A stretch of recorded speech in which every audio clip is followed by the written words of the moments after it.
প্রিয় দর্শক আসসালামু আলাইকুম, স্বাগতম জানাচ্ছি সিলেটের ম্যাগাজিন টিভি থেকেই আমাদের এই ভিডিও দেখার জন্য। আমরা আজকে যেখানে আছি সিলেটের চাঞ্চল্যকর হত্যা, রায়হান হত্যা 2020 সালে সিলেটের বন্দরবাজার পুলিশ ফাঁড়িতে ধরে নিয়ে নির্মমভাবে হত্যা করা হয়েছিল। তারপর থেকেই কিন্তু এ বিষয়ের সম্পূর্ণ ভিডিও আপডেট খবরগুলো আমরা আপনাদের কাছে উপস্থাপন করে যাচ্ছি।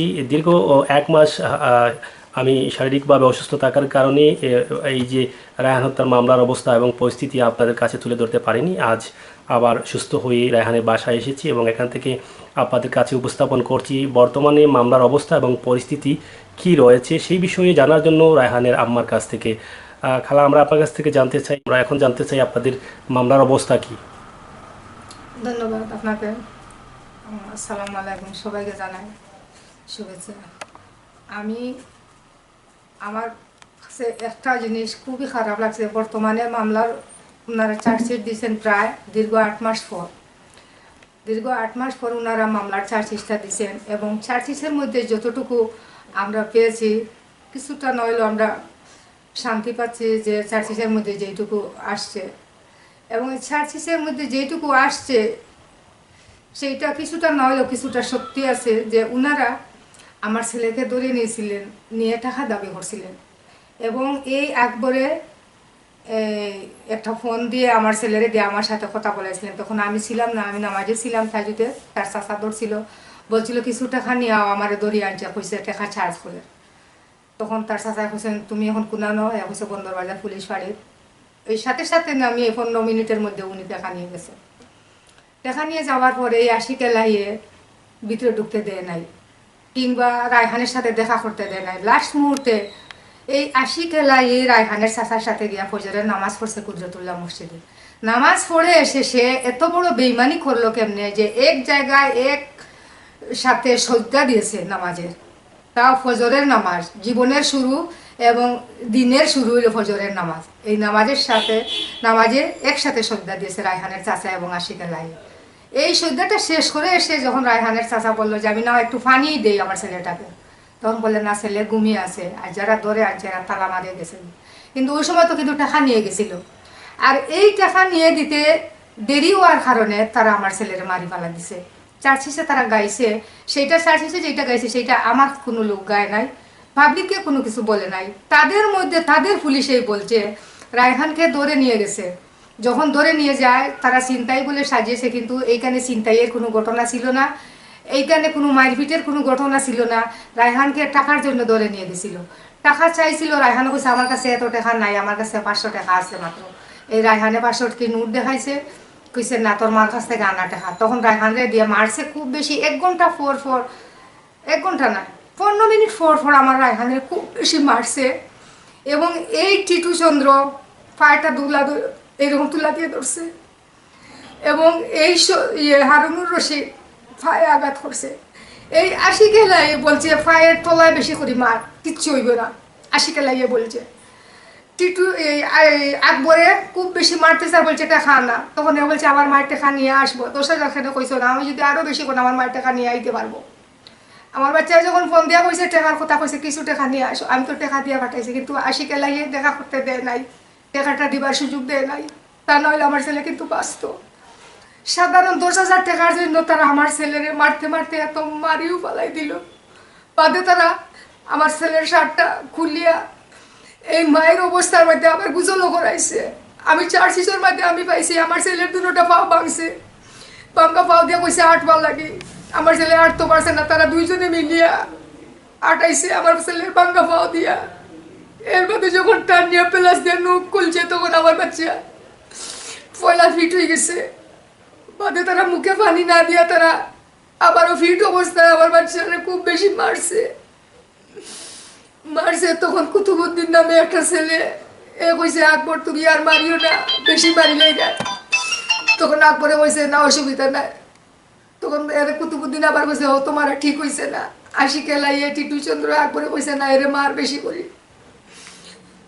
ওরকম মাইরোর মাঝে মারিয়া শেষ করিয়া মৃত্যু যখন নিশ্চিত হয়ে গেছে, তখন আমার বাচ্চারে নিয়ে হসপিটাল রাখছে। এই কাহিনী দেখিয়া সারা বাংলাদেশের মাঝে এমন কোনো মানুষ নাই যে আমার ছেলের জন্য চোখের পানি ফেলায় নাই, এমন কোনো মানুষ নাই যে দেখিয়া হতাশ হয় নাই।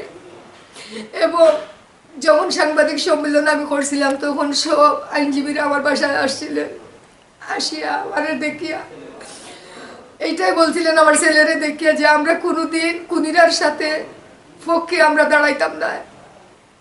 আমরা আইনজীবীর পক্ষ থেকে সবে আপনার কাছে ওয়াদা করিয়া যাইলাম যে আমরা কোনোদিন কুনিরার পক্ষ আমরা দাঁড়াইতাম না, কই আমার সাথে ওয়াদা করিয়া গেছে। কিন্তু এই আইনজীবীরা এখন একদিন করে টিটু চন্দ্রের জন্য দাঁড়াইছেন, আশিক আলাহির জন্য দাঁড়াইছেন, হারুনুর রশিদের জন্য দাঁড়াইছেন, আকবরের জন্য দাঁড়াইছেন। গত সপ্তাহে বুধবারে দাঁড়াইছেন আকবরের জন্য, গত পরশুদিন দাঁড়াইছেন হারুনুর রশিদের জন্য, কালকে দাঁড়াইছেন টিটু চন্দ্রের জন্য। তাহলে ওনারা আমার কাছে যে কথা দিয়ে গেছিলেন সেই কথা কি ওনারা ঠিক রাখছেন? ওনারা তো কোনো কথা ঠিক রাখে নাই, রাখেন নাই। তাহলে দুনিয়াতে টাকায় কি সব? ওনারা কি একবারও চিন্তা করেন নাই যে একটা ছেলে তারা নিজ হাতে তারা মারছে, অথচ নিজ হাতে তারা একটা ছেলেরে মারছে, মারার পর আমরা তার মারে গিয়ে আমরা কথা দিয়ে আইছি। এবং আমাদের সিলেটের নেতা পররাষ্ট্রমন্ত্রী উনি পর্যন্ত এসে দেখে কথা দিয়ে গেছেন যে বিচার তুমি ঠিকই পাইবা, অপেক্ষা করো, আমরা বিচার আমরা দেখাইব। কিন্তু উনার কথা উনি বলছেন যে উনি বিচারটা কিভাবে এই আকবরে বা এই টিটু চন্দ্রে, হারুনুর রশিদরে, এই আশিক আলাহিরে কোনো সময় ছাড় দিবেন না।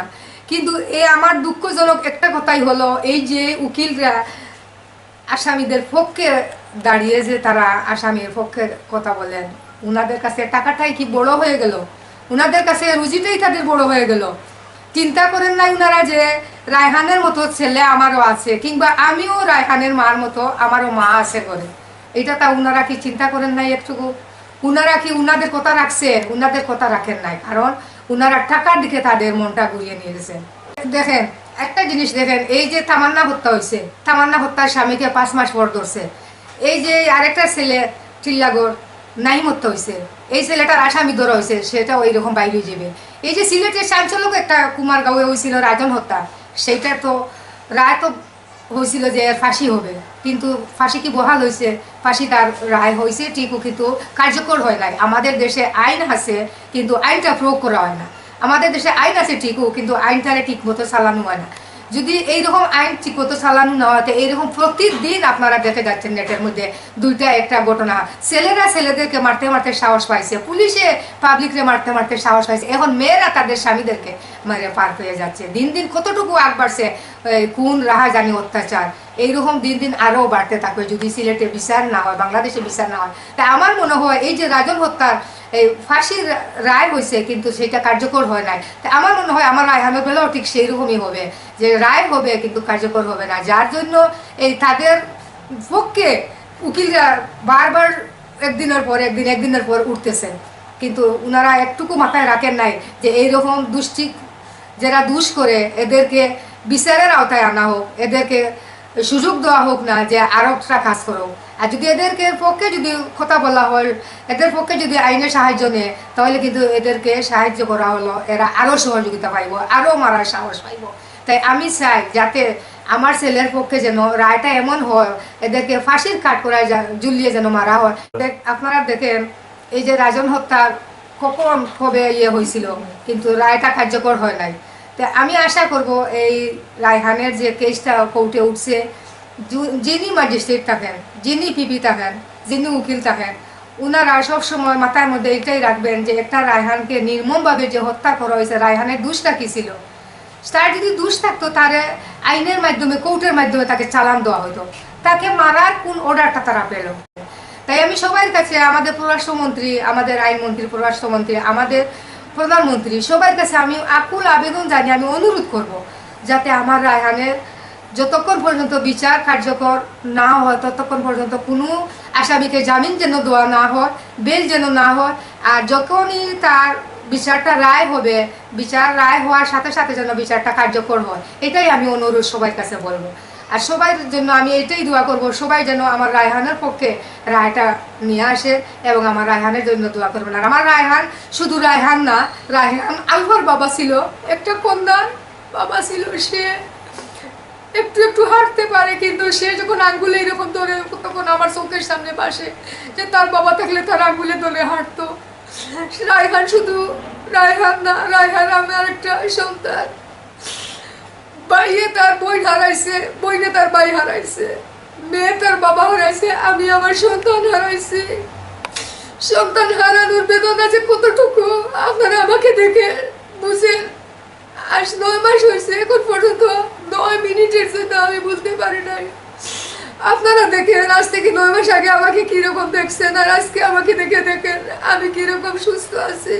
আপনারা কি মনে করেন আমি কি সুস্থ? আমি কোনোদিনও সুস্থ না। তবে যেদিন আমি শুনবো যে আমার রায়হানের খুনিদের বিচার হয়েছে, এই দিন হয়তো আমার মন কিছু না কিছু শান্তি হতে পারে।